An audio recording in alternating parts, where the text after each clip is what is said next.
So, okay, we've echoed the string position, we don't need to do that anymore, but we still need to keep this offset here in order for us to our program to work correctly, but we don't need the line break on the end.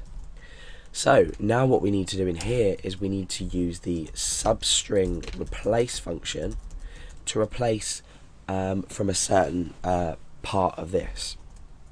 So we need to create a new variable, or we don't actually, we need to update the text variable using the dollar, not the pound sign.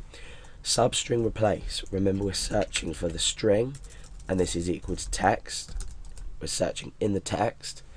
Substring replace inside the text, what we're looking for is replace. We're looking for the word replace, well, we're not looking for the word replace, but we're looking for what the user specified to replace. Now we need the start and the length. So where are we starting at?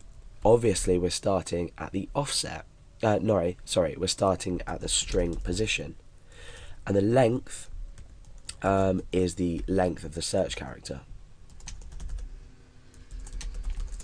So we're starting at the string position that we've been found, and we're ending 3 characters later, for example if it was cat. So now let's check this works. So we'll come down here after this while loop and we'll echo out text. So let's give this a try. The cat sat on the mat. We want to search for cat and we want to replace it with monkey. So I'm going to click find and replace. The monkey sat on the mat, so it works.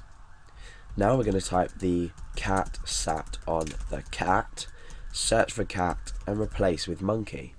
Find and replace, you can see it's updated both.